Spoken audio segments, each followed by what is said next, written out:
Ram Ram everyone. सब प्रिय दर्शकों को ideology of astrology Guru channel में हार्दिक स्वागत है। प्रिय दर्शकों, मैं हूं आचार्य अनंत दास। उपस्थित हूं हम एक नए विचारों के लिए। आज के विचार है जीवन में संपन्नता जीवन, इसके ऊपर विचार करेंगे। माँ भागीरथी गंगा महारानी आप सबका सुख संताप दूर करे और भगवान भोलेनाथ आपके ऊपर सदैव दया रखे।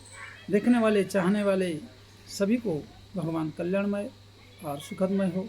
जो जहाँ पर भी हो, जहाँ से भी देख रहा हो, उसको अवश्य सुखी कराएं। और इसके साथ, इस शुभकामनाओं के साथ, प्रार्थना के साथ आप सबको मेरे चैनल में हार्दिक स्वागत है।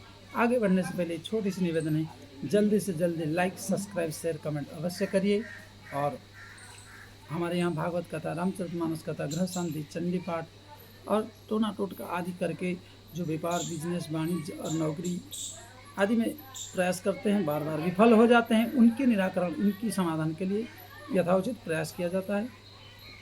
जो भी संभव बने, अगर आप इच्छुक है तो जल्दी से जल्दी कुंडली खोलिए, समय और तारीख, जिला का नाम सेंड करिए, देखिए और मिलते हैं, बातचीत कर सकते हैं, समाधान निकाल सकते हैं। तो सबसे बड़ी एक समस्या है कि हमारी मोबाइल की रिचार्ज करने के लिए तो हमें 800-900 मिल जाते हैं, लेकिन कुंडली की ये और कुंडली के बारे में, हमारे समय के बारे में, हमारे लाइफ के बारे में जानने के लिए कुछ किसी को देना पड़े तो बहुत कठिनाई और कष्ट जैसे फील होता है। ये एक विडम्बना है मित्रों। सबका अपना अपना एक जीविका है, और उस जीविका के साथ घोड़े अगर घास के साथ समाधान कर ले तो फिर कैसे होगा। इसलिए आइए जानते हैं। ये व्यक्ति है 10/3/91 का है।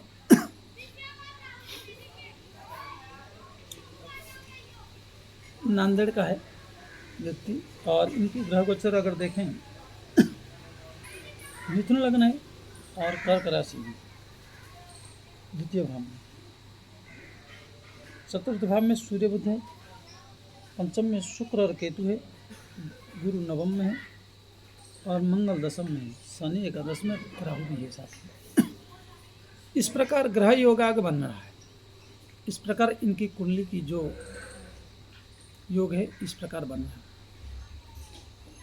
संपन्नता इस व्यक्ति को यूं ही नहीं मिल जाता है। सबसे बड़ी बात है कि इस व्यक्ति को संपन्नता कैसे मिलता है, कैसे करने का।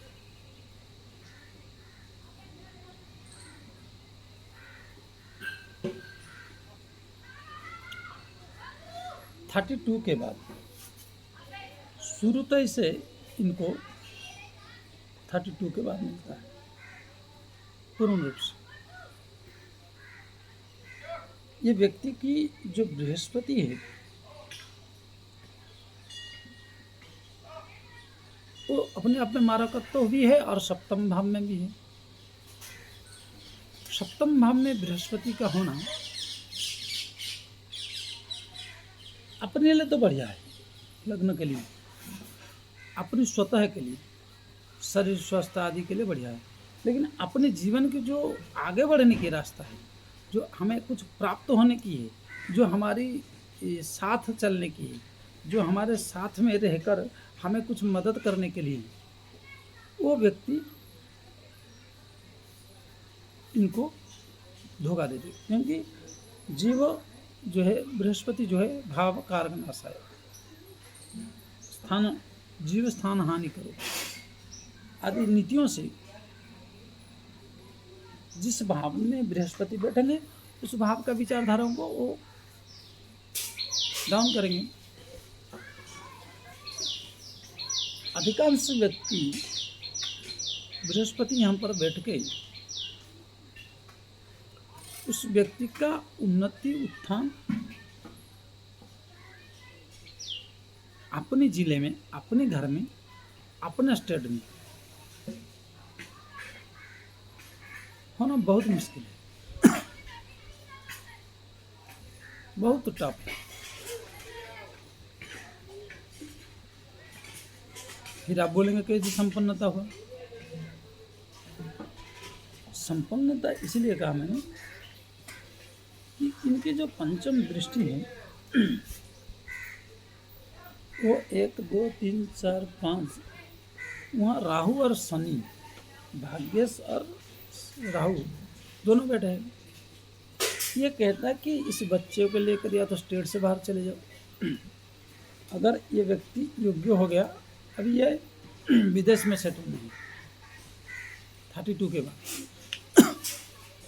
तो विदेश में ले जाओ या गांव से बाहर या डिस्ट्रिक्ट से बाहर कहीं लेकर इसको आगे करो तो अच्छा पैसा देगा।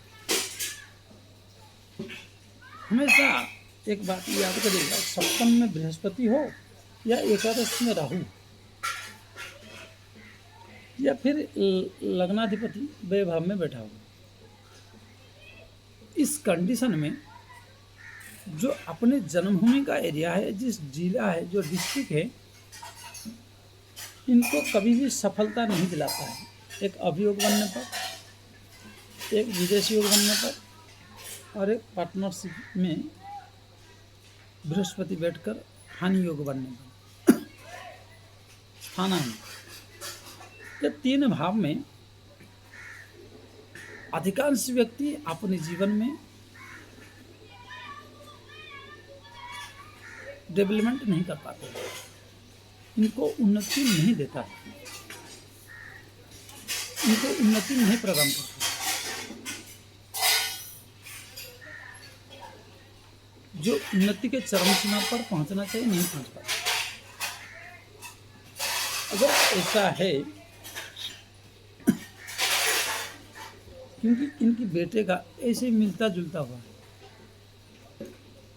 तो उनको बहुत बढ़िया फायदा होगा। और कम उम्र में दूसरे डिस्ट्रिक्ट में उनका नानी का घर है, वो इसलिए उनको बहुत फायदा हो रहा है। और खैर ये व्यक्ति तो अभी विदेश में ऑलरेडी सेटल हो चुका है, लेकिन इनकी सुखी का मुख्य कारण है जो एकादश भाव में बैठे और चतुर्थ भाव में सूर्य का बैठना, बुध का बैठना उच्च होके, तो इनकी मातृत्व संपत्ति और पितृत्व संपत्ति के कारण मातृकुल से और पिता के कुल से संपत्तियों का अधिक होने से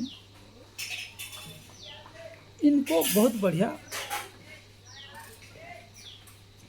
धन की कभी कमी नहीं है, जो कलयुग में अभी इस समय हर किसी एक व्यक्ति को चाहिए, हर किसी एक व्यक्ति को इस चीज़ का बहुत आवश्यकता है। परंतु इस व्यक्ति को है, इसलिए इनकी जो 32 तक परेशानी रही, जो 32 साल तक ये परिश्रम करते रहे, वो इतना नहीं करना पड़ता। जब कभी भी भाग्याधिपति हो व राहु अगर एकादश भाव में विलंब करता है, बैठता है, तो ये विदेश का रास्ता बताता है। अगर आपकी धन की सुख चाहिए, लग्जरी लाइफ की सुख चाहिए, चतुर्थ भाव को भी देखना बहुत अनिवार्य है, परंतु आपको विदेश जाओ, बाहर जाओ, बाहर से धन बनाओ। ऐसा कोई एक नज़दीक व्यक्ति है जो हमने देखा, वो बहुत कम उम्र में भी 10th क्लास पढ़ के ITI करके 12th क्लास के बाद तो चला गया फिटर वगैरह करके, तो बहुत बढ़िया उन्नति है। अब बहुत आज पैसा वाला है, सेटल हो गया। इसलिए प्रिय साथियों, राहु का और बृहस्पति का जो मैंने बताया और अवयोग, इस पर विशेष ध्यान देना चाहिए। नहीं तो आप जहाँ के वहीं खड़े रह जाओगे और जहाँ खड़े हो वहीं जीवन भर निकल जाएगी। मुश्किल से एक कदम निकलना बहुत समस्या टफ होगी, इस तरह है। और यहाँ पार्टनरशिप आदि आपको लूट सकते हैं। पार्टनरशिप जिसके साथ भी करो, जिसके साथ भी जाओ, उससे सावधान अवश्य रहना चाहिए, नहीं तो समस्या ही होगी। और अपनी पत्नी यदि भी हो तो उन पर भी पूर्ण विश्वास नहीं कर सकते, गर्लफ्रेंड हो तो भी पूर्ण विश्वास नहीं कर सकते, आँख मूंद के नहीं कर सकते। इसलिए प्रिय साथियों, आज के लिए इतना ही, आगे पुनः फिर मिलेंगे। और हमारे इस वीडियो को पाने के लिए लाइक, सब्सक्राइब, शेयर, कमेंट अवश्य करिए। और अपनी कुंडली या अपने जीवन में जो भी व्यापार, वाणिज्य, नौकरी आदि में जाते हैं, बार बार व्यवधान बनता है, उसके निराकरण के लिए तंत्र मंत्र आदि उपायों से, टोटका आदि उपायों से, जाप और चंडी पाठ आदि उपायों से अवश्य संपर्क करिए और कुंडली का अध्ययन करें।